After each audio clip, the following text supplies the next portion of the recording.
从工业文明到生态文明，在 AI 时代重新发展人类的位置这个题目为主。第一个先开始问：如果有一天良渚文明的一个祭司，大家对良渚文明可能不熟，等等我会提一下到底怎么一回事儿。一位唐代的士大夫，一个维多利亚时代的军官，一位21世纪的华尔街银行家，及一位台湾的 AI 工程师，坐在一起喝茶聊天。我相信他们大概不是说这个 language 不是语言了，是他们之间互通的一些东西，很难彼此沟通。但是呢，谈到一个祭司会谈到那个良渚文化，是狱中为主，所以说谈到狱中，士大夫谈到诗词，军官谈到帝国，银行家谈到利息、股市，工程师谈到演算法，5个人可能谈不到2分钟就停下来了。但如果提到2个事情，他们大概都会一定点头。第一，如何得到更多的资源，一个讲法，资源或者更多的东西。第二，如果做得更有效率。这2个东西，这几个不同时代、不同地区来的人都会同意这个事情，因为人类数千年来其实都在做一个事情，想办法活得更好，活得更久，然后让自己更强大。所以文明的故事其实从来没改变过，改变的只是我们用的工具。曾经很多人问我 ，AI 会不会取代人类？我想了很久，有点像19世纪时代呢，有人会问蒸汽机会不会取代人类？我取代马车、牛车，但是会不会取代人类？20世纪呢，也会认为电脑会不会取代人类？其实答案还是差不多。事实上，所有的新工具都会改变世界，工具从来不是文明的主角，人才是文明的主角。回头看历史，人类其实一直在创造一些工具衍生自己，轮子衍生了双腿，望远镜衍生了眼镜，印刷术衍生了记忆力，电脑衍生了计算力，而人工智慧呢 ，AI 呢，正在衍生人的思考能力，还有一个认知能力。事实上 ，AI 可能是人类有史以来打造过最强大的工具，它可以不停的，真的是不停的365天24小时阅读海量的资讯，不停的学习，辨识不同的复杂的模式，写文章、写诗词、写程式、画画、作曲，甚至于陪我们聊天。有时候他回答一个问题的速度超过于我找到我眼睛的速度，他快到不敢想象。如果今天有人再问我 AI 会不会取代人类，我开个小玩笑跟他说，如果你家里有个孙子的话，你就知道答案了。以前小朋友问老师问题，后来问 Google， 现在直接问 AI。以前夫妻吵架找朋友诉苦，现在先问的是 ChatGPT， 我该做什么事情？有时候我甚至怀疑，未来最忙的职业不是工程师，而是心理医生。不对，当我们大家都向 AI 倾诉我们的秘密的时候，我们才猛然会发现，其实绕了一大圈，人类真正渴望的是被理解，终究我们自己还是最重要的。然而，当 AI 越来越壮大，一个更重要的问题浮现了：究竟什么为什么是什么东西才是人独有的东西？这个问题要问。我们当然知道 AI 没有同理心，不知道乡愁，不知道失恋，也不知道第一次抱起出生小孩的那个时候颤抖。相信我，你们很多人已经有这个经验。当你第一个抱起小孩的时候，手是颤抖的。这个 AI 绝对不会知道这个，也不会知道站在亲人的床边的沉默。它可以分析1万首情诗，但从不会真正爱过一个人。它可以生成交响乐，而从为音乐而流泪。它可以计算，但永远不知道它为什么在计算。而人类呢，是一个非常奇妙的一个生物，我们永远经常做出不理性的事情，爱上不该爱的人，相信不可能的梦想，为朋友两肋插刀，为陌生人伸出援手，为一首诗感动，为一段旋律落泪。从效率的角度来看呢，这些都是非常不合理的事情。但文明最美丽的部分，恰恰就来自这些不合理。意大利的诗人跟歌手里昂纳·寇恩曾经说：“万物皆有裂痕，光才能照进来。”没有人喜欢黑盒子，恰恰多数人对 AI 来说，它就是一个黑盒子。所以我一直很喜欢 Leonard Cohen 这句话，因为真正的人性从来不是完美，它在缺陷中仍然会选择善良，从恐惧里选择勇敢，从失望中选择希望。如果把历史再拉长一点，文明还有一种理解的方法。文明是什么？大部分人看历史看到的是皇帝、将军、宗教、法律，甚至于战争。其实大多数是战争。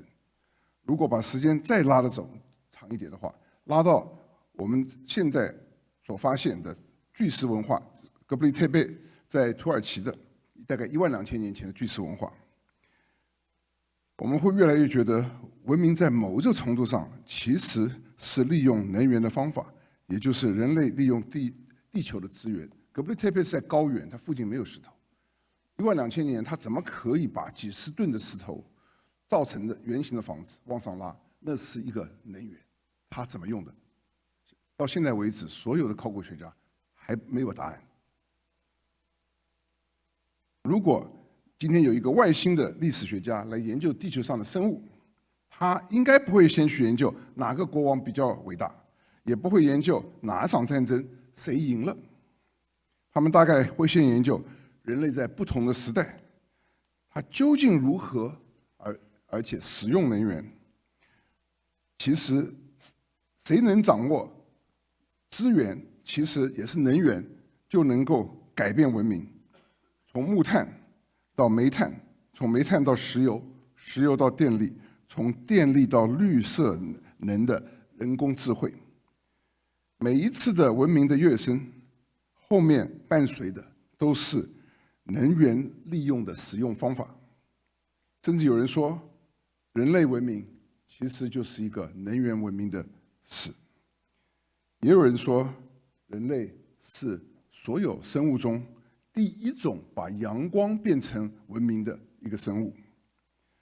农业文明利用的是当年的阳光，太阳照到农地上；工业文明就是利用数亿年前被封藏在地里的阳光，也就是煤炭与石油。而今天 AI 文明是利用电子的流动的速度以及全球电力系统所提供的能量才能够出来的大算据系统。很多人认为 AI 是一个软体革命，没有错，它是一个软体革命，但它也是一个能源革命。因为我们这个能源不革命的话， AI 所需要的能源我们没有办法 fulfill。如果 AI 能够顺利发展，我们在电力上的使用跟发展必须要顺利。每一次我们向 AI 提问题的时候，大家都知道，资料中心、电网、储能系统，甚至于强大的冷却系统要存在，这些都是需要能源的供应。换句话说，当 AI 聪明的时候，电表其实也转得很开心。我们今天谈 AI， 其实在谈能源的 availability。所以谈能源，我们在谈能源，但事实上，我刚刚提到的也是在谈文明。因此，理解能源某种程度上呢，是在理解文明的本身。农业时代文明，人类依靠太阳，太阳造土地，土地生粮食，粮食喂养人跟畜生。文明的规模受到土地跟季节的限制，因此古代帝国所最重要的资产不是黄金，而是耕地。农业文明解决了人类生存的问题。到了工业革命，煤炭改变了一切。人类第一次大规模的释放数亿年前储存在地下的阳光，蒸汽机开始转动，工厂开始运转，铁路连接城市，电力照响夜晚，石油驱动汽车、飞机与全球物流，工业文明开始解决的是生产的问题。接着资讯文明。电脑与网际网络让知识突破地理与时间的限制。资讯以前是锁在学校里面、图书馆里面，今天存在每一个人的口袋里的。资讯文明解决了知识的问题。我们现在的问题是有如 T.S. Eliot 所说的 ：“Where is the wisdom we have lost in knowledge? Where is the knowledge we have lost in information？” 这个大家稍微想一下，这个蛮有意思的。这个是 T.S. Eliot 这句话，其实是我们自己要问自己的问题。所以人类的进步，并不是因为消耗了多少能源，为将来的进步是应该学会用更少的能源得到更大的一个结果，才是我们要走的方向。到了21世纪，人类开始有了新的课题。我们开始了解地球的资源是有限的，海洋是有限的，森林是有限的，我们大气层也是有限的。而人类的能力跟欲望绑在一起，似乎变成无限，这才是恐怖的地方。于是我们开始对文明史上从来没有面对过的一个问题：如果我们继续下去这么的成功，地球是否还承受得起？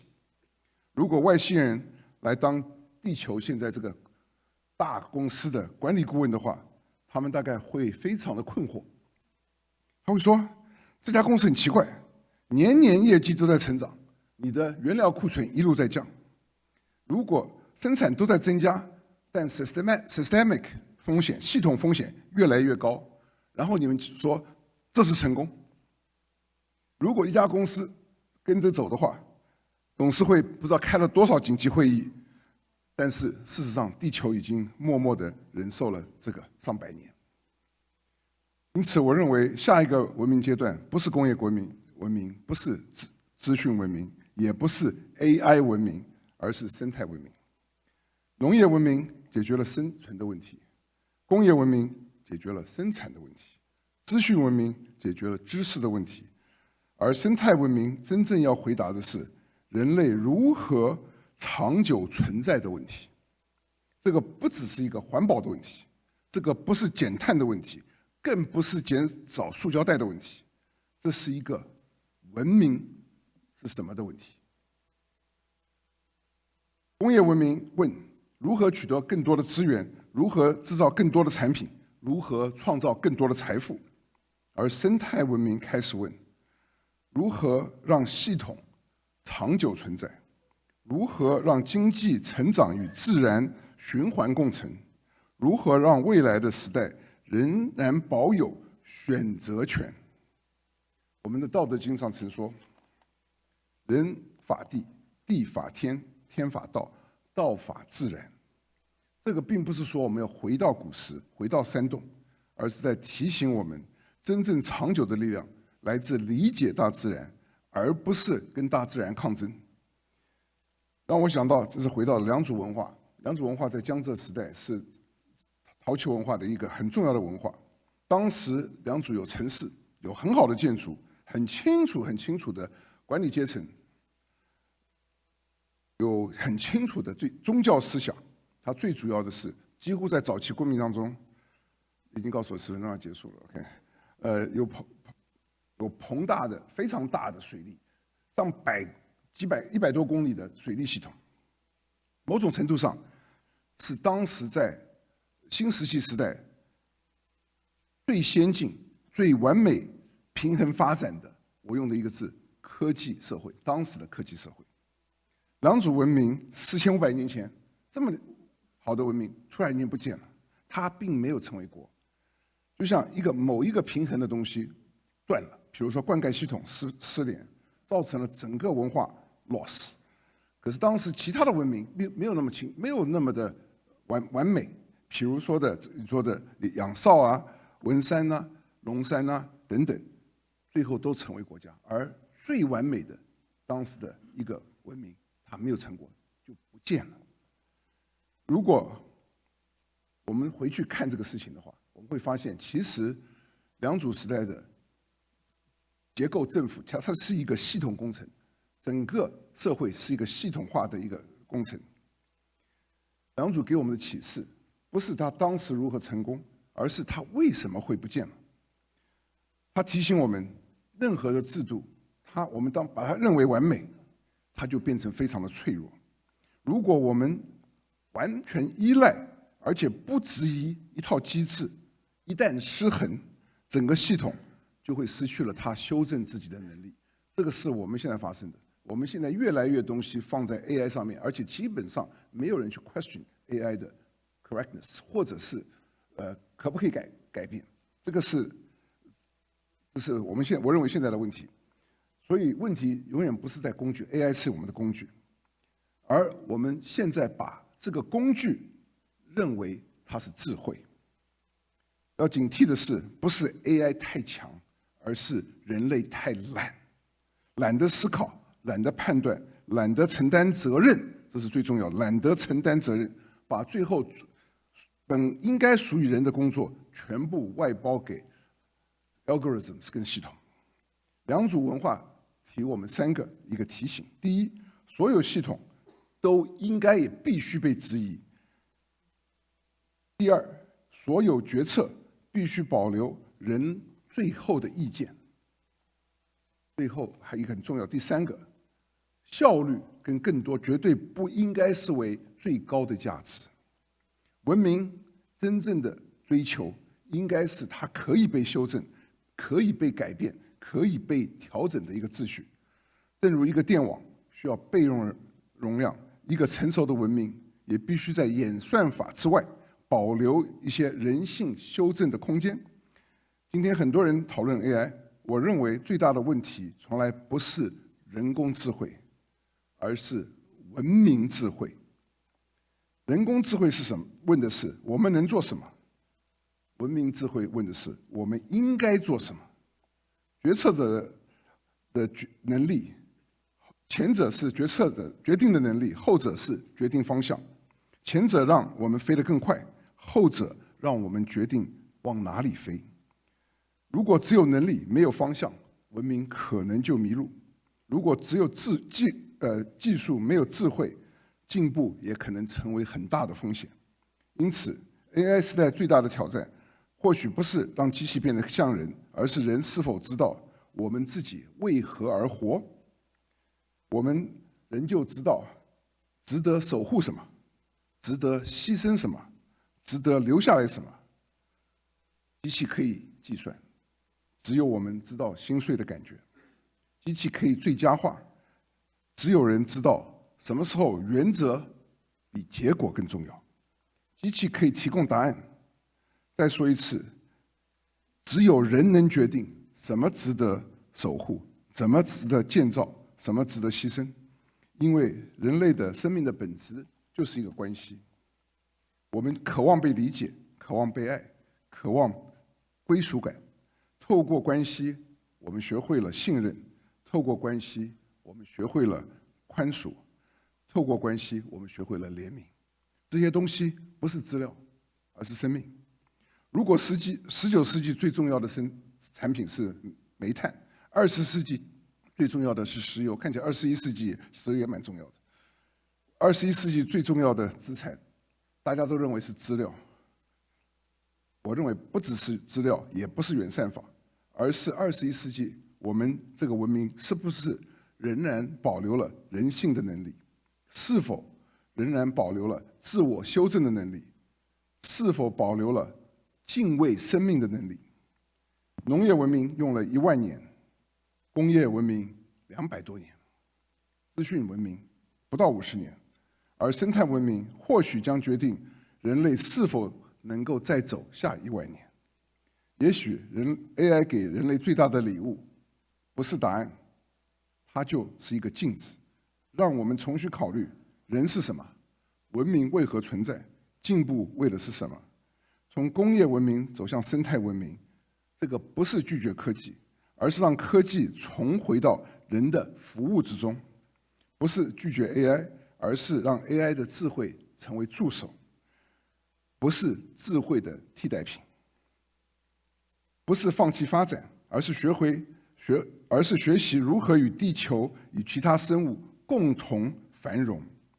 有一天，我们拥有工业的文明创造力、资讯文明的知识力、AI 文明的工具力，以及生态文明的智慧。我们能创造，也能节制，能成长，也能平衡，更能永续发展，既能改变世界，也懂得敬畏世界。那个时候，人类或许真正开始成熟。工业文明让人类活下来，农业文明、工业文明让人类富起来，资讯文明让人有更多的知识。我希望生态文明会教人如何长久存在。未来100年，人类最重要的能力，不是在于征服自然，而是学会如何与大自然共存；不是创造更多的工具，而是如何好好的使用这些工具；不是让机器人越来越像人，而是让人在科技时代仍旧保有人之所为人的价值，人就人自己本身的价值。而那一天，文明不再是力量的故事，而是一个智慧的故事；那不再是一个成长的故事，是一个平衡的故事；那不再是一个征服世界的故事，而是在理解世界和自我的故事。文明在最高的成就，不是让人类做了无所不知、无所不能，而是在拥有巨大力量以后，知道什么事情不该做。特别是我们现在已经有了完全可以毁灭我们自己的能力，我们真的要知道什么事情不该做。为什么生命值得敬畏？什么是我们文明要留下来的东西？我想用这个甘地的一句话做最后的结尾。他说 ：“The greatness of humanity is not being human, but being humane。”就是我们中国人常用的仁爱中的“仁”这个字。谢谢大家。